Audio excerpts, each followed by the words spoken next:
გამარჯობა. ეთერშია გადაცემა აფხაზეთის ზურათორიასთან ერთად. დღევანდელ გადაცემაში ნახავთ. გასული კვირის მნიშვნელოვანი მოვლენების საინფორმაციო გამოშვება. ოკუპირებული აფხაზეთის მარიონეტული მთავრობის მორიგი პროვოკაციები. როგორ მიმდინარეობს მუშაობა საქართველოს ოკუპირებული ტერიტორიებიდან იძულებით გადაადგილებულ პირთა განსახლებისა და ლტოლვილთა სამინისტროში ახალ კანონ პროექტზე. უდაუთელი ძმების კახა და გოჩა კაკაბაძეების სპორტული სკოლის აღსაზრდელების წარმატებები. გასული კვირის მნიშვნელოვანი მოვლენების საინფორმაციო გამოშვება.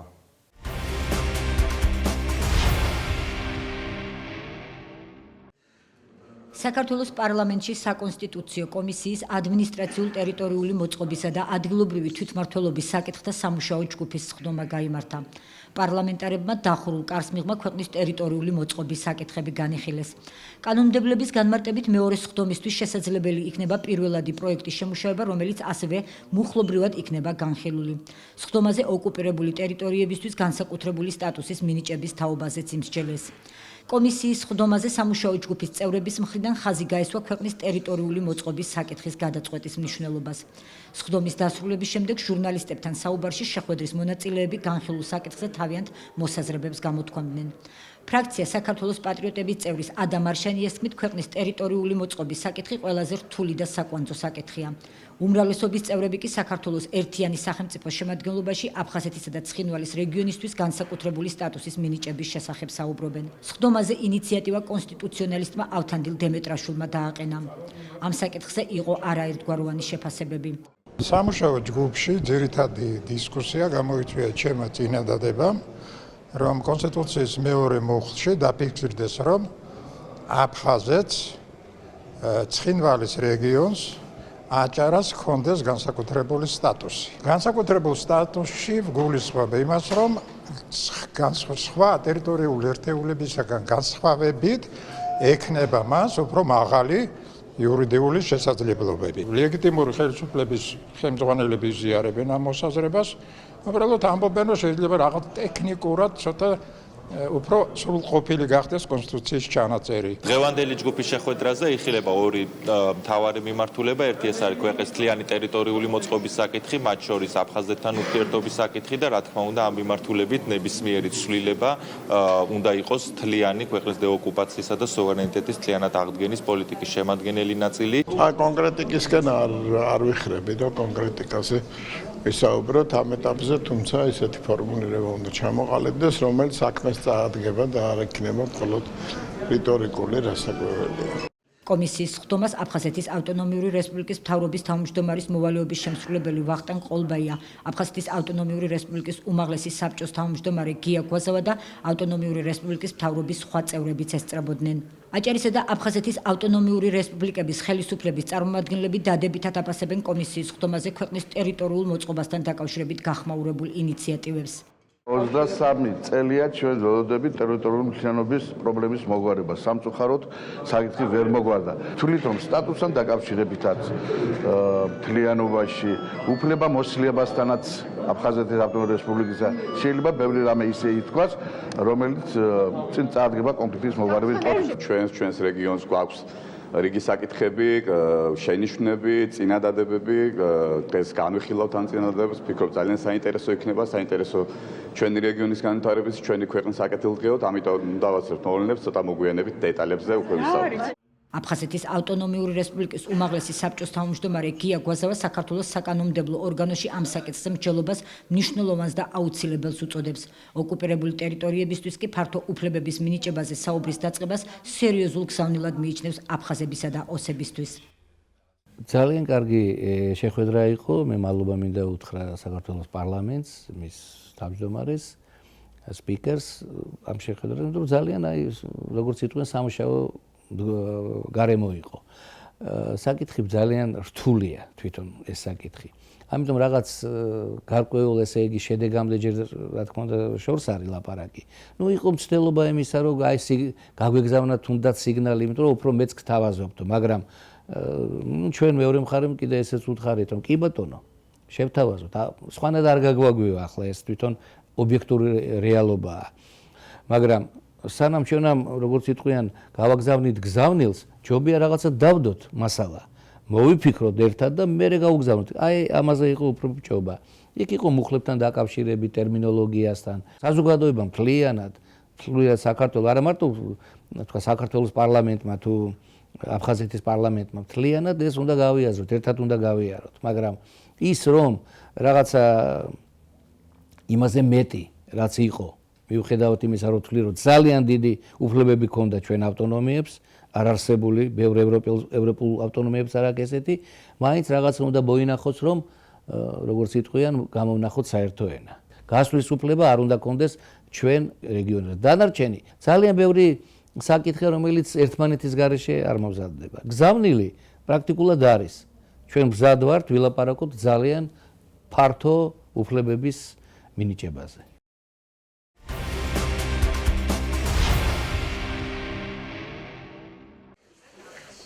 აფხაზეთის ავტონომიური რესპუბლიკის მთავრობისა და ორგანიზაცია საქართველოს ქალები მშვიდობისა და სიცოცხლისათვის თანამშრომლობის ფარგლებში აფხაზეთიდან იძულებით გადაადგილებულ შეზღუდული შესაძლებლობების მქონე პირებს ადაპტირებული გადასაადგილებელი ეტლები გადაეცათ. ღონისძიებას აფხაზეთის ავტონომიური რესპუბლიკის მთავრობის თავმჯდომარის მოვალეობის შემსრულებელი ვახტანგ ყოლბაია, აფხაზეთის ავტონომიური რესპუბლიკის უმაღლესი საბჭოს დეპუტატები და აფხაზეთის ავტონომიური რესპუბლიკის შრომის ჯანმრთელობის და სოციალური დაცვის მინისტრი ქეთევან ბაკარაძე და ორგანიზაციის წარმომადგენლები ესწრებოდნენ. ჩვენ მოვიწვიეთ მთავრობაში ბენეფიციარების ახლობლები, რომლებთაც გადაეცათ ეს ეტლები. მანამდე მოხდა ბენეფიციარებთან ინდივიდუალურად გასაუბრება, მათთან შეხვედრა, იგივე ზომების აღება, პარამეტრების, რომ ზუსტად ზედმიწევნითი სიზუსტით ყოფილიყო მათთვის ეს შერჩეული. ეს ორგანიზაცია ცნობილია თავისი ქველმოქმედებით, შესაძლებლობებით. მე მადლობა მინდა უთხრა მათ ქალბატონ მაიას პერსონალურად და მის კოლეგებს იმისათვის, რომ ასე ოპერატიულად გამოუხმაურათ ჩვენს თხოვნას. თუმცა ჩვენი თხოვნის გარეშეც მუშაობენ ისინი. მემორანდუმი აფხაზეთის ავტონომიური რესპუბლიკის მთავრობასა და აღნიშნულ საერთაშორისო ასოციაციას შორის 2016 წლის 9 დეკემბერს გაფორმდა, რომელიც იძულებით გადაადგილებულ პირთა სხვადასხვა ასპექტში დახმარებას გულისხმობს. დღეს აფხაზეთის მთავრობაში ბატონი ვახტანგ ყოლბაიას ხელმძღვანელობით გადაცემის ეს აქცია ჩატარდა, ჩამობრძანდნენ სხვადასხვა რაიონიდან და 8 ეტლია სულ გამოყოფილი. დიდი მადლობა დღევანდელ დახმარებისთვის. ეტლი, რომელიც დღეს გადმოგვცა აფხაზეთის მთავრობამ, ჩემ დედაშვილს ეკუთვნის, ის არის დევნილი. მსგავსი აქციები აფხაზეთის ავტონომიური რესპუბლიკის მთავრობასა და საქველმოქმედო ორგანიზაციების ძალისხმევით არაერთხელ განხორციელებულა და მომავალშიც იგეგმება.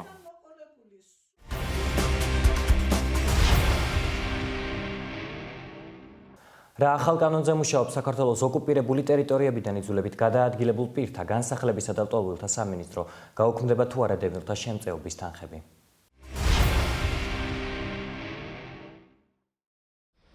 გავრცელებულმა ინფორმაციამ დევნილთა შემწეობის სისტემის რეფორმის შესახებ, რომლის თანახმადაც დევნილთა ნაწილმა შესაძლოა 45 ლარიანი დახმარება ვერ მიიღოს, გასულ კვირას დიდი ვნებათაღელვა გამოიწვია. ლტოლვილთა და განსახლების სამინისტროში მიმდინარე რეფორმის შესაბამისად დევნილთა რომელ კატეგორიას შესაძლოა მოეხსნას შემწეობა, რა სიახლეები იგეგმება ამ კუთხით და რა მიზნობრივ სოციალურ დახმარებაზე გადაყვანაა მოსალოდნელი, ისე რომ დევნილთა ინტერესები და უფლებები იყოს დაცული. რა ახალ პროექტზე მუშაობს საქართველოს ოკუპირებული ტერიტორიებიდან იძულებით გადაადგილებულ პირთა განსახლებისა და ლტოლვილთა სამინისტრო. ეს ის კითხვებია, რომლებიც რამდენიმე დღეა აქტუალურია მედიასა და დევნილ საზოგადოებაში. შემწეობის რეფორმის აუცილებლობას ლტოლვილთა განსახლების სამინისტრო რესურსების სწორად გადანაწილებით ხსნის. ამ საკითხზე არაერთგვაროვანი, მათ შორის კრიტიკული შეფასებების ფონზე სამინისტროში აცხადებენ, რომ რეფორმების შედეგად დევნილთა ინტერესები იქნება გათვალისწინებული და დაზოგილი თანხები მათ კეთილდღეობას მოხმარდება. შემწეობა მხოლოდ იმ დევნილებზე გაიცემა, რომლებსაც ეს თანხა რეალურად სჭირდება, განმარტავენ სამინისტროში. ამ საკითხზე უწყებისგან განმარტებებს ითხოვენ დევნილთა არასამთავრობო ორგანიზაციებისა და დევნილი საზოგადოების წარმომადგენლები, რომლებიც საგანგებოდ შეიკრიბნენ. შეხვედრის მონაწილეებმა შეშფოთება გამოთქვეს ახალი ინიციატივის ზოგიერთ პუნქტთან დაკავშირებით. მათი განმარტებით დევნილთა შემწეობის რეფორმის მოდელების პროექტში ჩადებულია მათთვის მიუღებელი მოსაზრებები. ისინი პროექტის ავტორებისგან ახსნა განმარტებებსა და დოკუმენტში შესწორებების შეტანას მოითხოვენ. რა თქმა უნდა ეს არის პროექტი, მაგრამ გვაქვს შენიშვნები ამ პროექტთან დაკავშირებით და ყველაზე მნიშვნელოვანი ის არის, რომ სამეთვალყურეო საბჭო, რომელიც ასე ვთქვათ, განიხილავს ამ თემას, ნაკლებად არის წარმოდგენილი აფხაზეთის საზოგადოების წევრები. ოფიციალური ან არაოფიციალური. გაჟღერდა ინფორმაცია, რომ აფხაზეთის მთავრობამ შექმნა მუშა ჯგუფი, რომელიც ასე ვთქვათ, კოორდინაციას გაუწევს ამ დოკუმენტზე მუშაობას შიგნით უწყებაში და ალბათ რაღაც რეკომენდაციების სახით წარუდგენს დევნილთა სამინისტროს. მაგრამ აქ მნიშვნელოვანი არის ერთი რაღაცა. რატომ ვიგებთ ჩვენ ამ ყველაფერს ძალიან გვიან? როდესაც წყდება ჩვენი ბედი. ეს არ არის მარტო სოციალური ეკონომიკური პრობლემები. აღმოჩნდა, რომ ისევ-ისეთივე ფორმით გრძელდება ეს ყველაფერი და მაინც დღეს თითქმის იგნორირებულია დევნილი საზოგადოება. იურისტი ლალი გაბისონია მიიჩნევს, რომ ტოლით და განსახლების სამინისტროს ახალ ინიციატივაში ბევრი პუნქტი გაუგებარია და ამიტომაც აუცილებელია მეტი სიცხადის შეტანა და მისი დახვეწა. როცა წავიკითხე ეს კანონპროექტი და წავიკითხე ყურადღებით, აღმოჩნდა, რომ ალტერნატივები, რომელსაც თავაზობენ დევნილთა დახმარების შემდგომი რეფორმირებისთვის, ერთგვარი ბუნდოვანების შთაბეჭდილება დამიტოვამე ზოგიერთმა პუნქტმა და ალბათ საჭიროა, რომ ის უფრო მეტად დაიხოცოს. ყველაზე მთავარი, დევნილი საზოგადოება უნდა გაეცნოს ალბათ ამ კანონპროექტს სამომავლოდ, ვიდრე ეს კანონპროექტი მართლა შევა პარლამენტში და რეალობად გადაიქცევა, მანამდე მას სერიოზული დახვეწა ჭირდება. ნუ იქ არის საუბარი იმაზე, რომ დაიწიოს იმ ზღვარმა 1250 ლარიანმა ზღვარმა და აქ ცოტა ბუნდოვანია ის ანალიზი, რომელიც მოცემულია და მეციცხადეს საჭიროებს, რომ დეტალურად გაიწეროს ეს ყველაფერი, აბსოლუტურად ცხადი იყოს, რას მოველით მომავალში ამ დევნილთა დახმარებასთან დაკავშირებით. ზოგადად არ მომეწონა ის მომენტი, სადაც საუბარია დევნილთა თაობებად დაყოფაზე, ანუ დახმარება მიეცესო იმ ნაწილს დევნილი საზოგადოების, რომელმაც უშუალო დევნა განიცადა, ანუ იმ ხალხს, ვინც წამოვედით იქიდან და რეალურად ვიღავით, ცხოვრობდით იქ და არ მიეცეს იმ ნაწილს, რომელიც დაიბადა შემდგომ აქ. ანუ გამოდის, რომ ის სამართალმემკვიდრე ჩვენი შვილები ამ დახმარებას ვერ აიღებენ. რამდენად სამართლიანია ეს? კარგია თუ ეს დევნილთა საჭიროებებზე მართლა იქნება მორგებული და მომავალში გაკეთდება ყველაფერი იმისთვის, რომ ჩვენ მართლა საბოლოო ჯამში ხომ ღირსეულად უნდა დავბრუნდეთ აფხაზეთში. ანუ ერთი სიტყვით აქ არის დასაჯდომი სამუშაო სპეციალისტებიც და დევნილებიც ერთობლივად დევნილ ხელისუფლებასთან ერთად ალბათ შეიმუშავებენ რაღაც იმ შუალედურ ყველასთვის მისაღებ კონსენსუალურ ვარიანტს, რომელიც მე ვფიქრობ, რომ კარგი იქნება თუ გაკეთდება ასე. თუ არა, იმ ფორმით, რა ფორმითაც არის ამ წუთისთვის პროექტი, მე ვფიქრობ, რომ იგი მისაღები ვერ იქნება ვერც ერთი დევნილისთვის. პარლამენტარმა ადამ არშანიამ დევნილთა შემწეობის თანხების რეფორმის ახალი პროექტი ასე შეაფასა. ძალიან ცუდი კანონპროექტი არის. იმ კანონპროექტში ისეთი წინადადებებია ჩაწერილი, რომ აი კომენტარი მიჭირს. მე დარწმუნებული ვარ იმაში, რომ ჩვენი ერთობლივი ძალისხმევით ჩვენ ამას სერიოზულად გავასწორებთ. და არა მხოლოდ რაღაც კონკრეტულ ჩანაწერებს, აი მიდგომები უნდა გამოვასწოროთ. ამ საკითხზე აფხაზეთის ავტონომიური რესპუბლიკის მთავრობასთან შექმნილ სამუშაო ჯგუფშიც გაიმართა შეხვედრა, რომელსაც სამუშაო ჯგუფის ხელმძღვანელი აფხაზეთის ავტონომიური რესპუბლიკის იუსტიციის დეპარტამენტის თავმჯდომარე იგორ კოპალიანი უძღვებოდა. სხდომას ტოლით და განსახლების სამინისტროს დევნილთა მიმართ სახელმწიფო სტრატეგიის განხორციელების სამოქმედო გეგმის სამეთვალყურეო საბჭოს წევრი, აფხაზეთის ავტონომიური რესპუბლიკის დევნილთა საქმეების დეპარტამენტის თავმჯდომარე კოტე კუჭუხიძეც ესწრებოდა.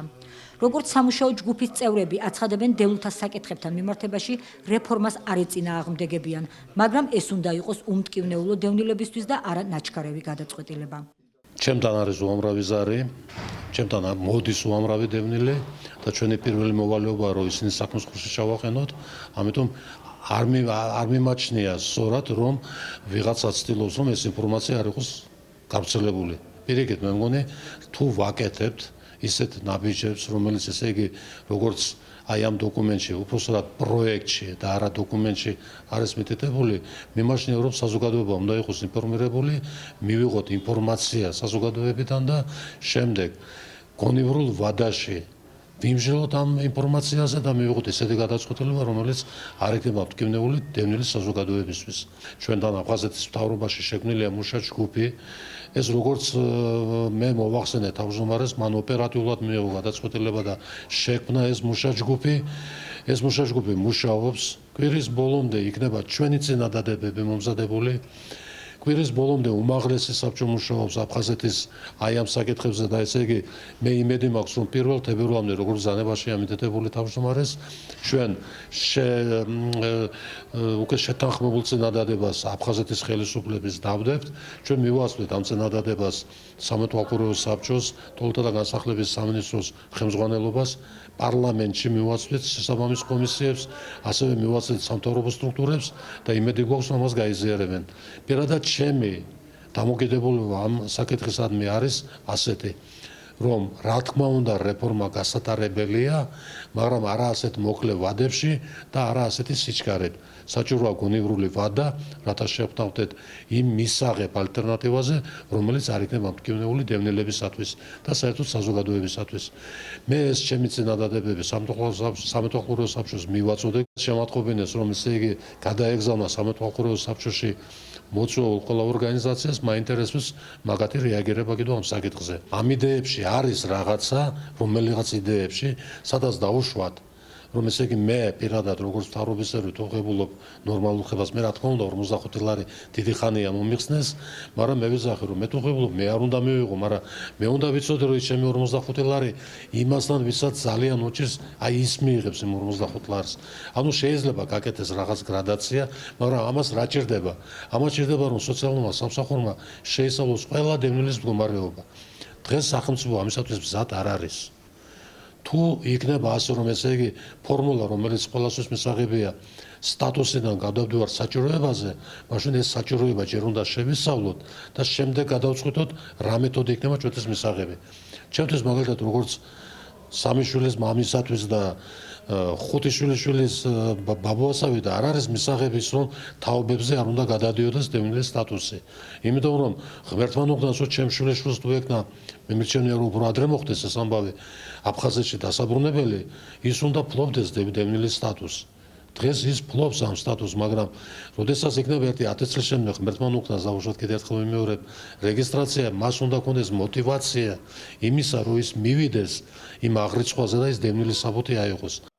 გავრცელებულმა ინფორმაციამ დევნილთა შემწეობის თანხების სისტემაში ცვლილებებთან დაკავშირებით გაუგებრობა და უკმაყოფილება გამოიწვია დევნილებში. ისინი სოციალურ ქსელებშიც არ მალავენ შეშფოთებას. დევნილთა მწვავე რეაქცია გამოიწვია ერთ-ერთმა ვერსიამ, რომლის თანახმადაც დახმარებას ვერ მიიღებენ მოქალაქეები, რომლებიც აფხაზეთში არ დაბადებულა. ამასთან დევნილების შემწეობის რეფორმის შესაბამისად არა მარტო 45 ლარიანი დახმარების, არამედ მათი სტატუსის მოხსნის საშიშროებასაც ხედავენ.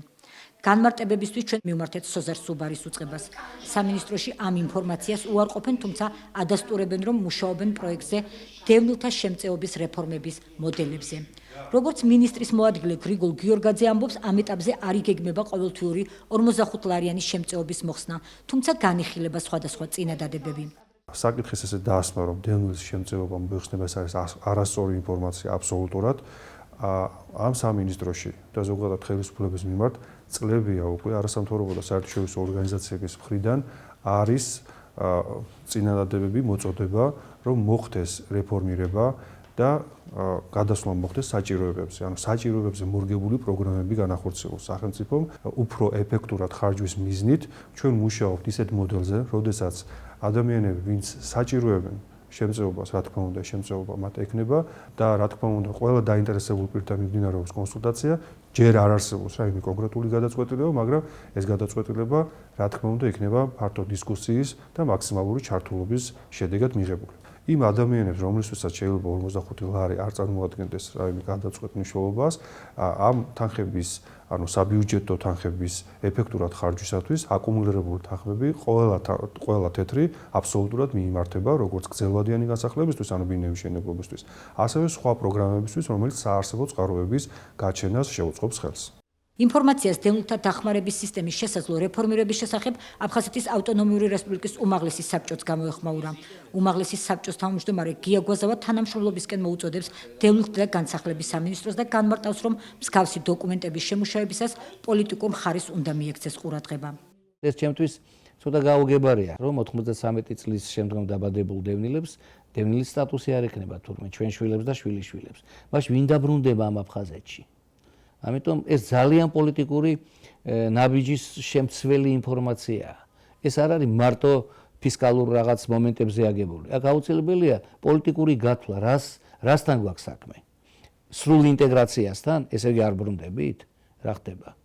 იქ არ არის ლაპარაკი სტატუსის მოხსნაზე, როგორც ჩანს, მაგრამ ეს შემდგომი ნაბიჯია. მე ვფიქრობ, ძალიან დასაფიქრებელი საკითხია. მე მოუწოდებ დევნილთა სამინისტროს წარმომადგენლობას, რომ ჩვენთანაც კონსულტაციები იქონიონ და რაღაცაზე შევჯერდეთ. თავის დროზე, როდესაც შეიქმნა დევნილთა სტრატეგია, ჩვენ არ დაგვიზახეს და ძალიან ბევრი შეცდომა გაიპარა. მაგრამ მე როცა ერთად დავიწყეთ მოშვა, ბევრი გამოსწორდა და ეს სტრატეგია დღეს ისე თუ ასე საკმაოდ კარგად მუშაობს.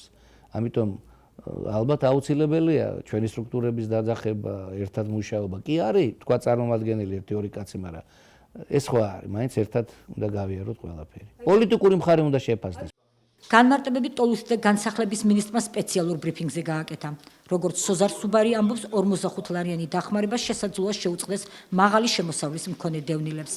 სამინისტრო დევნილთა შემწეობის სისტემის რეფორმაზე არასამთავრობო სექტორთან ჯერ კიდევ მუშაობს. შესაბამისად, მინისტრი ვერ აკონკრეტებს, რა კრიტერიუმები იმოქმედებს დახმარებების გაცემის დროს.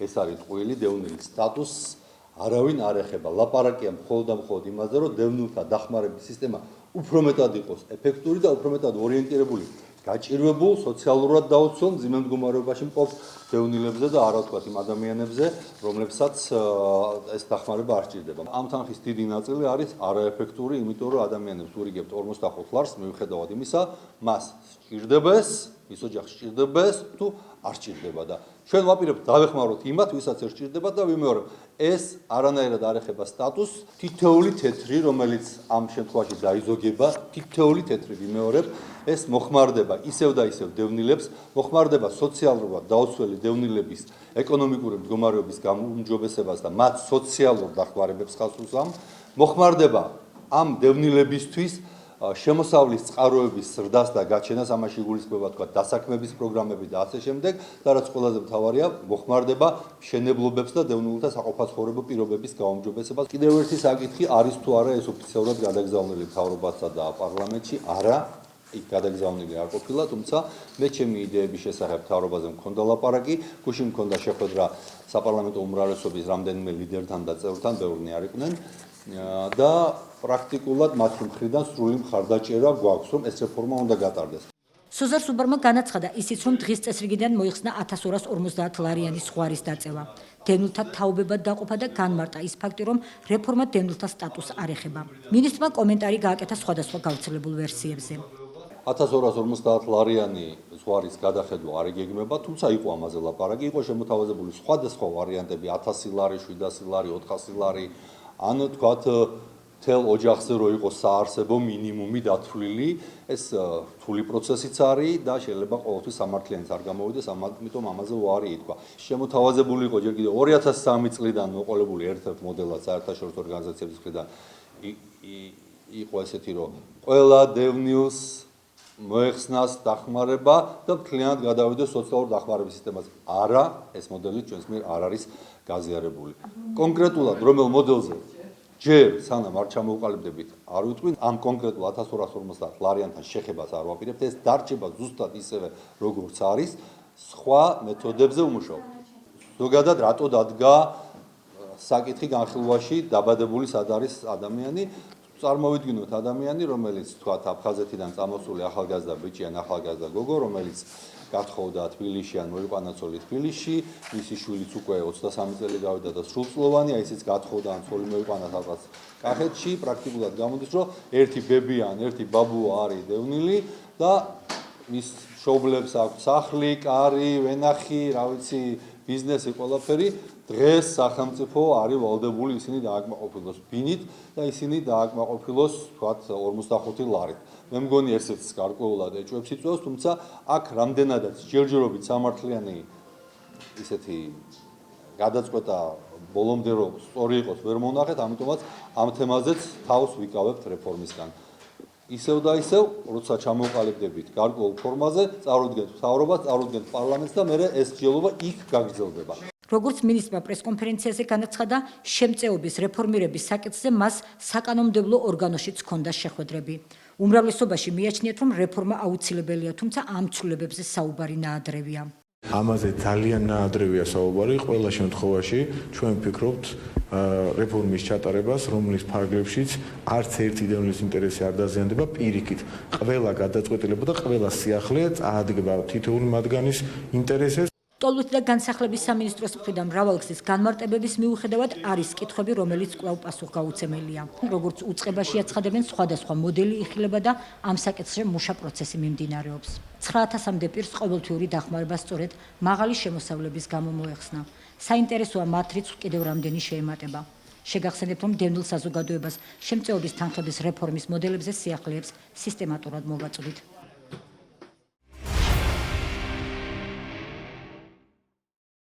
ოკუპირებული აფხაზეთის მარიონეტული რეჟიმის მორიგი პროვოკაციული ნაბიჯები ჩვენ სიუჟეტში.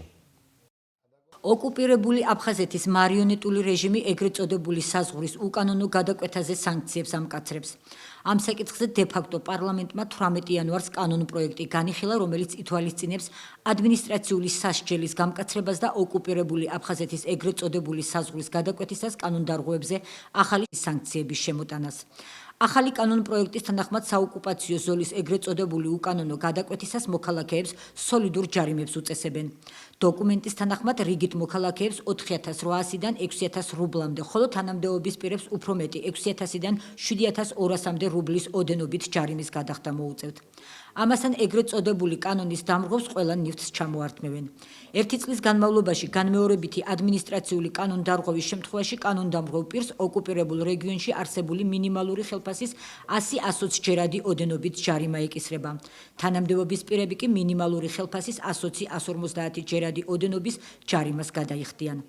ოკუპირებულ აფხაზეთში ხელფასის მინიმალური ოდენობა 600 რუბლს შეადგენს. ჯარიმის გადაუხდელობის შემთხვევაში წესების დამრღვევებს დააკავებენ. განმარტებულია ეგრეთ წოდებული პარლამენტის ახალ კანონპროექტში. ახალი რეგულაციების ინიციატორი ხაჯიმბას წარმომადგენელი პარლამენტში დიმიტრი შამბა მიღებულ კანონს თავისებურ ახსნას უძებნის. იგი აღნიშნავს, რომ ოკუპირებული აფხაზეთის კანონმდებლობით, რომელიც არეგულირებს ოკუპირებულ რეგიონში შესვლა-გამოსვლას, ცალკეული კატეგორიის ადამიანებისთვის შემოღებულია სავიზო რეჟიმი. ერთჯერადი ვიზა 700 რუბლი ღირს, ხოლო ეგრეთ წოდებული საზღვრის გადაკვეთის წესების დარღვევისთვის ჯარიმა 600 რუბლს შეადგენდა. იქმნება სიტუაცია, როცა ადმინისტრაციული სამართლის ძირითადი პრინციპის დარღვევა უფრო ნაკლები ჩდება ვიდრე ვიზა. გამოდის, რომ საზღვრის დამრღვევისთვის უფრო მომგებიანი ხდება ჯარიმის გადახდა ვიდრე ვიზის აღება, განმარტავს შამბა. ასე რომ ახალი კანონპროექტის მიღების მოტივად დე-ფაქტო ხელისუფლების წარმომადგენლები ადმინისტრაციული სამართლის მთავარი პრინციპების დარღვევას ასახელებენ. აფხაზეთის ავტონომიური რესპუბლიკის უმაღლეს საბჭოში კი აცხადებენ, რომ კანონპროექტი დისკრიმინაციული ხასიათისაა და ამით დე-ფაქტო ხელისუფალნი ცდილობენ ეგრეთ წოდებულ დამოუკიდებლობას ხაზი გაუსვან. ახალი მცდელობა კიდევ ერთხელ აჩვენა მსოფლიოს არ არის ჩვენი საზღვარი. ჩვენ ხო ეგრეთ წოდებულს უწევს, აი ჩვენ საზღვარზე წესრიგი უნდა დავამყაროთ და ეს აჩვენეს, მსოფლიოს უნდა აჩვენოს ერთი. წლის განმავლობაში თუ პიროვნებამ კიდევ ერთხელ დაარღვია და გადალახა საზღვარი, მაშინ ის იხდის აი მინიმალური შემოსავლის 120 ოდენობას, ხოლო თანამდებობის პირები 150 ოდენობას. აი რომელ თანამდებობის პირებზეა ლაპარაკი? რომელ საზღვარზეა ლაპარაკი? ლესელიძეზე თუ ენგურზე, ხო? ამ ორივე ეგრეთ წოდებულ საზღვარზე. უნდა მოეთხოვოს სეპარატისტულ მხარეს, იგივე ჟენევის ფარგლებში უნდა იყოს ამაზე ლაპარაკი, რომ ეს არის ყველანაირი, ესე იგი, დისკრიმინაციის ფორმა არსებობს ამ ტერიტორიაზე. გადაადგილების, ქონებრივი, ადამიანის უფლებები, ყველაფერი ირღვევა. ეს არის ამ ეტაპზე მხოლოდ კანონპროექტი, მაგრამ ეჭვიარება არავის, რომ დღეს თუ არა ხვალ, აი ამ დღეებში ალბათ ის იქნება დამტკიცებული და შევა ძალაში. ჯარიმა ფაქტობრივად $1000 უტოლდება და ეს არის აი მართლა ჯარიმა კი არა ძალიან მძიმე სასჯელი ნებისმიერი ადამიანისთვის. ჩვენ ვიცით რომ აფხაზეთს აი ეს ეგრეთ წოდებული სავიზო რეჟიმი რომ შემოიღეს ეს ვიზები არ ეხებათ იმ ქვეყნებს რომლებმაც ის აღიარეს ეს ეგრეთ წოდებული კანონპროექტი რომელიც ახლა იხილება და აი ასეთი დრაკონული შეიძლება ითქვას რაღაცა გადაწყვეტილება უნდა მიიღონ ეს არის მიმართული ქართული მოსახლეობის წინააღმდეგ რომლებიც მოგეხსენებათ ყოველდღე დადიან ასობით ადამიანი თუ უფრო მეტი არა კვეთს ამ ხელოვნურ საზღვარს იქით და აქეთ და ძალიან ბევრს სხვადასხვა მიზეზების გამო ეს საბუთები არ აქვთ. ამით უნდა შეივსოს ბიუჯეტი, ამით უნდა მისცენ ხელფასები იმ ადამიანებს, რომლებიც იქ დგანან, ამით კიდევ ერთხელ, კიდევ ბოლომდე უნდა დათრგუნონ და ეს დისკრიმინაცია მოახდინონ ქართული მოსახლეობის მიმართ. ეგრეთ წოდებული კანონპროექტის თანახმად აფხაზეთში უვიზოდ შესვლა შეუძლიათ რუსეთის, ნიკარაგუას, ტუვალუს, დნესტრისპირეთის და ეგრეთ წოდებული სამხრეთ ოსეთის მოქალაქეებსაც. ანუ იმ ქვეყნის მოქალაქეებს, რომლებმაც თავის დროზე მარიონეტული რეჟიმის ეგრეთ წოდებულ დამოუკიდებლობას დაუჭირეს მხარი. ამავე კანონპროექტის თანახმად დე-ფაქტო ხელმძღვანელობის ბრძანებით უცხო ქვეყნის მოქალაქეებს ტურისტული მიზნით აფხაზეთში შესვლა უვიზოდ შეუძლიათ. თუმცა აფხაზურ კანონში ფრჩხილებში მითითებაა, რომ გამონაკლისს წარმოადგენს საქართველოს მოქალაქეები.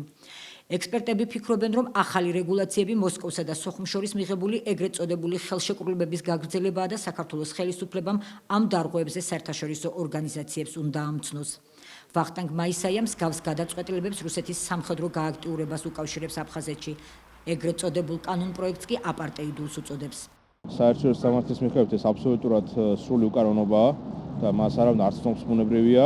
თავიდანვე ეს არის აბსოლუტურად არაკანონიერი და უფრო მეტად პირდაპირ ახავს 1966 წელს მიღებულ ადამიანის უფლებათა პოლიტიკურ ასე ვთქვათ დეკლარაციას, რომელიც გაეროს ეგით არის მიღებული, იმიტომ რომ უბრალოდ ის ელემენტარულად ადამიანებს უკრძალავს თუნდაც მოახდინოს გადასვლა საკუთარ ტერიტორიაზე. გასაგებია რომ დე-ფაქტო აფხაზეთში ძალიან უმწვავესი სოციო-ეკონომიკური მდგომარეობაა, ბიუჯეტში არის უდიდესი გარღვევა და აქედან გამომდინარე ბუნებრივია ისინი ცდილობენ როგორმე შეავსონ თავისი ეგრეთ წოდებული ბიუჯეტი. ჩვენ უნდა დავაკარგოთ ეს გაეროს უშიშროების საბჭოს წინაშე და ამაზე უნდა იყოს კაცრი რეაგირება საერთაშორისო ორგანიზაციებისგან, რომ აფხაზეთის დემოკრატიული რესპუბლიკამ მიიღო აპარტეიდული ტიპის კანონი. ამას წინ უძღოდა აფხაზეთის დე-ფაქტო ხელისუფლების არაერთი განცხადება იმის შესახებ, რომ აპირებს გამყოფ ხაზზე არსებული გამშვები პუნქტების გაუქმებას, მდინარე ენგურის გამშვები პუნქტის გარდა. გასული წლის აპრილში ერთი შამგონა თაგილონის გამშვები პუნქტი დაიხურა. ბოლო პერიოდში კი ხაჯიმბას რეჟიმი ხურჩა ნაბაკევისა და ორსანტია ოტობაიას გამშვები პუნქტების იანვრის ბოლოსთვის დახურვას აანონსებდა. სანაცვლოდ დე-ფაქტო ხელისუფლება გალის რაიონის მკვიდრ ენგურის ხიდამდე ავტობუსით მომსახურებას სთავაზობს. ამ ინფორმაციას მაშინათვე მოყვა ადგილობრივი მოსახლეობის უკმაყოფილება და ქართული მხარის უარყოფითი რეაქციაც.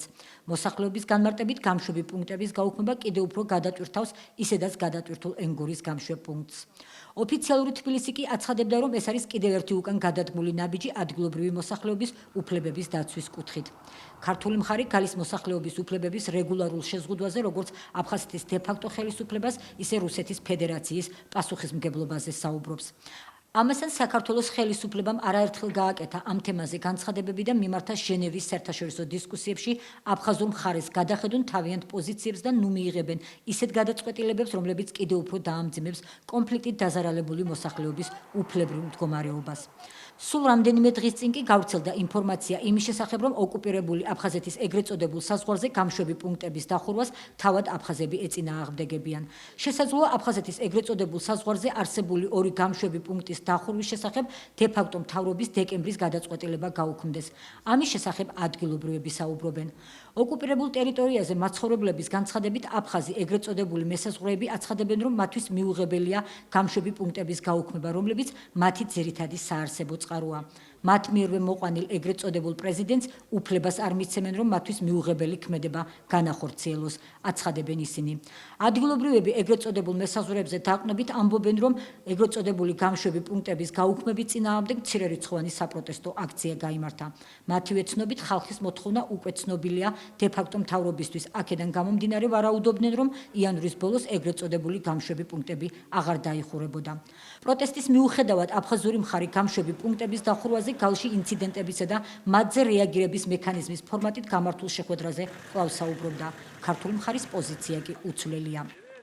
თქვენ წარმოიდგინეთ ერთი გამშვები პუნქტი ამ ხელა ტერიტორიაზე, მაშინ როდესაც უამრავი ადამიანი გადმოდის იქით-აქეთ და ის ერთი პუნქტი იქნება რუსების სრული კონტროლის ქვეშ და აფხაზური მხარე როგორც ყოველთვის ხდება დარჩება თამაშ გარე მდგომარეობაში. ახსოვთ შემთხვევები, რომ ამის გამო არაერთი ადამიანი დაიღუპა, რომელიც სამკურნალოდ მოდიოდა და დროზე ვერ მიიღო სამედიცინო დახმარება, ასე რომ თუ მართლა მოხდა ის რაც გამოცხადებულია, ეს ძალიან შეზღუდავს გადაადგილების უფლებას და კიდევ ერთხელ ეს იმაზე მიუთითებს, რომ ჩვენ აუცილებლად საერთაშორისო სასამართლო უნდა გამოვიყენოთ ამისთვის.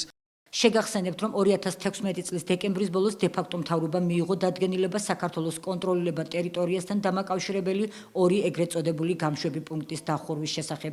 აფხაზური კანონმდებლობის თანახმად დე-ფაქტო მთავრობის მიერ მიღებული გადაწყვეტილება ერთ თვეში, ანუ 2017 წლის იანვრის ბოლოს უნდა ამოქმედებულიყო.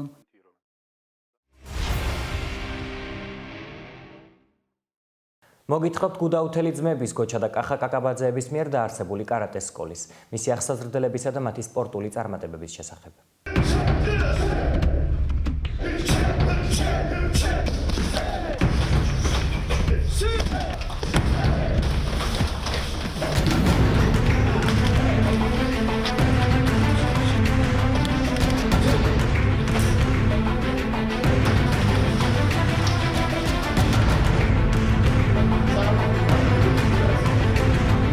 ეს ახალგაზრდები იაპონურ საბრძოლო ხელოვნებას კიოკუშინკაი კარატეს ეუფლებიან.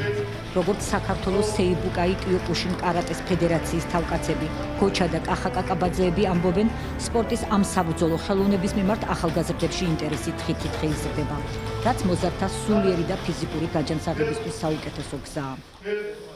კარატის მეშვეობით ჩვენ ბავშვებს ზრდით საქართველოსთვის პირველ რიგში ყალიბდებიან ისინი ჭეშმარიტ მამულიშვილებად, ძლიერ პიროვნებებად და მათ ხელს ეს ძალიან უწყობს ხელს, რადგან კარატისტი თავისთავად ძლიერი ადამიანია და ძლიერი ადამიანი კიდე თუ ის არის ზნეობრივად აღზრდილი წესიერად, ის არის უსაფრთხო და პირიქით სასარგებლო ადამიანის საზოგადოებისათვის. უწმიდესი კურთხევით არსებობს ეს ჯგუფი და ვცდილობთ რომ მომავალი თაობა აღზარდოთ ღირსეულად და ღირსეულ პიროვნებებად მოქალაქეებად ჩამოაყალიბოთ და საქართველოს ყავდეს უძლიერესი დამცველები, რწმენით და აი უფლის და სამშობლოს სიყვარულით გაჟღენთილი. სეიბუკაი კიოკუშინ კარატეს ფედერაცია 15 წლის წინ კარატისტთა ჯგუფ წმინდა გიორგის ბაზაზე შეიქმნა, რომელიც ჯერ კიდევ 90-იან წლებში აფხაზეთში გუდაუთელმა ძმებმა გოჩა და კახა კაკაბაძეებმა დააფუძნეს. მე აფხაზეთში ცხოვრობდი ქალაქ გუდაუთაში და ჩამოვედი უწმიდესთან და ვთხოვე რომ კურთხევა მოეცა ჩემთვის, რომ მომავალი თაობა დამეცვა სპორტის მეშვეობით ნარკოტიკისაგან და ყოველივე ცუდისაგან, რაც ქუჩას მოაქვს. და უწმიდესმა უდიდესი სიხარულით კურთხევა მოგცა და წარმოიდგინეთ თქვენ 500 ბავშვი მყავდა მე და ჩემ ძმას გაგრაში, გუდაუთაში, ახალსოფელში, ბზიფში და ეს 500 ბავშვი შვილივით იზრდებოდა ჩვენ ხელში 12 ეროვნების ბავშვები. და სხვათა შორის დავაღნიშნო რომ 72 აფხაზი ვარჩიობდა ჩვენთან. 9 აფხაზის ნათლია ვარ პირადად მე. და ძალიან გვაფასებდნენ და ძალიან პატივისცემდნენ აფხაზები. მე პირადად ძალიან მიყვარს აფხაზეთიც და მშვიდობიანი აფხაზებიც, ვისაც უყვარს საქართველო. აფხაზეთში განვითარებული მოვლენების შემდეგ კარატისტთა ჯგუფმა საქმიანობა თბილისში განაახლა. ომის პერიოდში მოგეხსენებათ, ჩვენ იძულებული ვიყავით, გამოსულიყავით, სხვათა შორის აფხაზმა მღვდელმა გადაგვარჩინა და აფხაზმა მეგობრებმა, მოსწავლეების მშობლებმა, რომ ჩამოვედით თბილისში, გადავწყვიტეთ ბავშვები გვევარდში აქაც. ვიპოვეთ ყველა ჩვენი ძველი მოსწავლე, ვინც კი თბილისში იმყოფებოდა და დავიწყეთ ვარჯიში სასტუმრო ივერიაში. სასტუმრო ივერიაში ვარჯიშობთ კალიდორში 3 წლის განმავლობაში, უსასყიდლო ზრდიდით 2000-მდე ბავშვამდე გაიზარდა ჩვენი ჯგუფი. ლოცულობდით, ვარჯიშობდით, წირვალოცვას ვესწრებოდით, ღვთისწყალობით. ეხლაც ყავს ბევრი მოსწავლე, ობლებს და გაჭირებულებს უსასყიდლოდ ვზრდით, ცხოვრობთ შემოსაწილით და ვეხმარებით ყველას, ვისაც შეგვიძლია. კარატის ამ სახეობით კახა კაკაბაძის შვილები უმცროსი კაკაბაძეებიც დაინტერესდნენ. დათო 11 წელია დადის კარატეზე და საკუთარი ჯგუფის ჩამოყალიბების სურვილიც აქვს. საქართველოს მრავალგზისა და კავკასიის ორგზის ჩემპიონი 21 წლის გიორგი კაკაბაძე კი იაპონური სპორტული ხელოვნებით ადრეულ ასაკში დაინტერესდა. მამა ჩემი არის მასწავლებელი კარატის და იმიტომ არ გავყოლი ვარ რომ მასწავლებელია, იმიტომ გავყევი რომ მომწონს მე სპორტი. კავკასიის ჩემპიონი ვარ ორგზის, სამგზის საქართველოს ჩემპიონი ვარ და ვაპირებ რომ მომავალში მივაღწიო წარმატებებს. მინდა რომ ჯგუფიც გავხსნა და მყავდეს ჩემი მასწავლებლები. ამ სპორტს ვიყვები 2 წლიდან, ფაქტიურად დარბაზში გავიზარდე. მიყვარს ეს სპორტი, იმიტომ რომ ეს სპორტი არის ვაჟკაცური სპორტი, სადაც ასევე შეესაბამება ქართულ ხასიათს, იმიტომ რომ ჩვენ მებრძოლი ხალხი ვართ, მტკიცე ხასიათი გვიყალიბდება ამ სპორტით და ჩვენ იმიტომ ვარჯიშობთ, რომ ვისწავლოთ ეს ძალა, როგორ არ უნდა გამოვიყენოთ და რაში არ უნდა გამოვიყენოთ და პირიქით რომ სიკეთეს მოვახმაროთ. საქართველოს სეიბუკაი კიოკუშინ კარატეს ფედერაცია დღეისათვის 1200-მდე ახალგაზრდას აერთიანებს. პროექტ ნიჭიერში კარატისტთა გუნდი წმინდა გიორგის სახელით გამოვიდა და საზოგადოების დიდი მოწონებაც დაიმსახურა.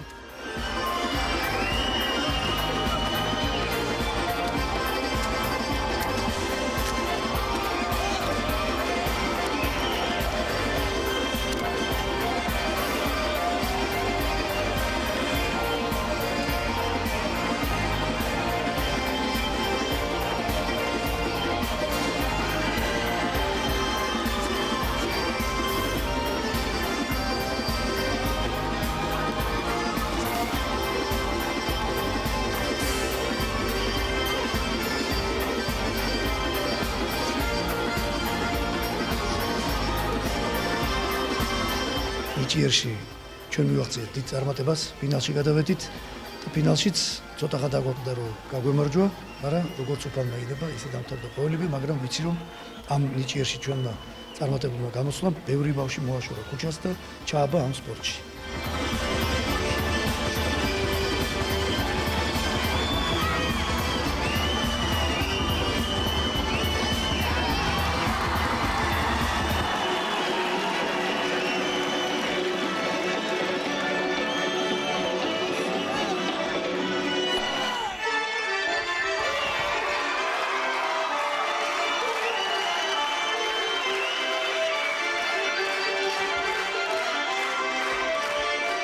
სეიბუკაი კიოკუშინ კარატეს ფედერაციის სპორტსმენთა შორის ბევრია იაპონიის, ესპანეთის, რუსეთის, უკრაინის, აზერბაიჯანის, სომხეთის, თურქეთის, კავკასიის, ევროპის ჩემპიონი და პრიზიორი. გასული წელი მნიშვნელოვანი იყო ფედერაციისთვის. ახალგაზრდა კარატისტებმა პოლონეთში ევროპის ჩემპიონატზე რთულ ბრძოლებში უდიდეს წარმატებებს მიაღწიეს. პოლონეთში ჩატარდა ევროპის ჩემპიონატი, 25 კაცით ჩავედით. საქართველოს ნაკრები დაკომპლექტდა ორი ფედერაციით. ერთ-ერთი იყო ჩვენი სეიბუკაი კიოკუშინ კარატეს ფედერაცია, მეორე იყო იკოტეზუკას კიოკუშინ კარატეს ფედერაცია გიემინაშვილის ხელმძღვანელი. 7 ოქრო მოვიპოვეთ, 6 ვერცხლი და 4 ბრინჯაოს მედლით ჩამოვედით. გუნდური პირველი ადგილი დავეკავეთ და ასე აღსანიშნავია, რომ ქართველი სპორტსმენი დასახელდა საუკეთესო მებრძოლად. ასევე ჩატარდა პარალელურად ბულგარეთში ჩემპიონატს, ჩვენგან წარგზავნილი იყო ორი სპორტსმენი, იქიდან ერთ-ერთმა ლაშა ყამარაულმა აიღო მეორე ადგილი საპრიზო ეს სასიხარულო ჩვენთვის. შეიძლება ითქვას, რომ ეს წელიწადი იყო ნაყოფიერი ჩვენთვის, რადგან შეიძლება წელიწადი გავიცდით და ერთი ევროპის ჩემპიონიც არ ყავდეს ან ორი და ამჯერად 7 ევროპის ჩემპიონი ერთ ჩემპიონატზე უკეთეთ მიღწევა საქართველოსის და ყველა სულოცავ ამ წარმატებას. 15 წელია ამ სპორტით ვარ დაკავებული და სიმართლე გითხრათ, პატარა რო ვიყავი ძალიან მიჭირდა ეს სპორტი, იმიტომ რომ ძალიან დიდ ფიზიკურ დატვირთვას მოითხოვს ეს სპორტი. მეორე ადგილი დავიკავე ბულგარეთის დედაქალაქ სოფიაში გამართულ ევროპის ჩემპიონატზე. რა თქმა უნდა, ეს ძალიან სასიხარულოა ჩემთვის, იმიტომ რომ პირველი მიღწევა, პირველი საპრიზო კატეგორია არის ევროპის ჩემპიონატზე მიღებული და მომავალში აუცილებლად ვეცდები ვერცხლი გამომჟღავნო ოქროთი. გავიმარჯვე პოლონეთში, გავხდე ევროპის ჩემპიონი. მომიწია 3 ორთაბრძოლა და სამივე გამარჯვებით დავასრულე, რა თქმა უნდა, და ვაპირებ მომავალში, რომ გავყე, რა თქმა უნდა, ამ სპორტს და სხვა გამარჯვებებსაც მივაღწიე. ვარჯიშს ვიწყებთ ლოცვით და ამთავრებთ ლოცვით, ასე ვთქვათ, ისე როგორც ფიზიკურ აუცილებლობით, ასევე სულიერად. ვარჯიშობ 5 წელია უკვე. ძალიან მიყვარს ეს სპორტი და თავიდან იმიტომ ავირჩიე, რომ ვფიქრობ, რომ ყველა გოგოს უნდა შეეძლოს თავის დაცვა. ვიყავი პოლონეთში ევროპის ჩემპიონატზე და ავიღე მესამე ადგილი, ბრინჯაოს მედალი. ფედერაციას სექციები თბილისსა და რეგიონებშიც აქვს და მომავალში კიდევ გეგმავს გაფართოებას. ქუთაისში ასევე მაქვს კლუბი, ვარჯიშობთ, დავიკავე მეორე ადგილი, შედგა ქართული ფინალი პოლონეთში ევროპის ჩემპიონატზე, ჩემი კატეგორიაში და ასევე ჩემო მოსწავლე დავით გზელიძემ აიღო პირველი ადგილი და გახდა ევროპის ჩემპიონი პოლონეთის ევროპის ჩემპიონატზე. კარატისტთა ჯგუფ წმინდა გიორგის დამფუძნებლების გოჩა და კახა კაკაბაძეების ოცნებაა, რომ გუდაუთაში დაწყებული საქმიანობა ისევ აფხაზეთში გააგრძელონ. უფროსების მსგავსად უმცროსი კაკაბაძეების სამომავლო გეგმებიც აფხაზეთს უკავშირდება. ჩემი დიდი სურვილი იქნება რომ დავუბრუნდეთ აფხაზეთში, თუ ამის საშუალება მოგვეცემა, აუცილებლად მე იქ დავუბრუნდები და იქ გავაგრძელებ მოღვაწეობას. და ჩემი სურვილი იქნება აი საქართველოს ჩემპიონატები როცა თბილისის სახელით, ელავის სახელით, იმის სახელით, მე აუცილებლად აფხაზეთის სახელით გამოვალ და შევეცდები წარმატება მოვუტანო ჩემს კუთხეს. მე უსურვებდი ქართველებს და აფხაზებს, რომ მშვიდობიანი მოსახლეობა ყოველთვის ყოფილიყოს ერთმანეთში ძმურად და ერთიანობა ყოფილიყოს საქართველოში. იმიტომ რომ მე ძალიან მინდა ჩემი აფხაზეთი, ჩემი ტკბილი ნათლულები, აფხაზები იზრდებოდნენ ჩემს ქართულ ნათლებთან ერთად და იყოს მშვიდობა და სუფევდეს მშვიდობა საქართველოში და აფხაზეთში. მე გავიხსენებ მოსკოვში რომ ჩემპიონატზე ვიყავით, ჩემმა კლასელმა როჩა ლობჟანიძემ, ჩემი მოსწავლის მშობელი და თვითონ ის მოსწავლე შემახვედრა და უდიდესი პატივმცემი ხელის გულზე მატარეს. ერთი 15 წუთი მარტო მე და ის ბავშვი და მამამისი ვიყავით ჩახუტებული, თურმე როგორ მოგონატრები ერთმანეთი. მიყვარხართ ჩემო აფხაზებო, მერთმა დაგლოცოთ და გაგახაროთ.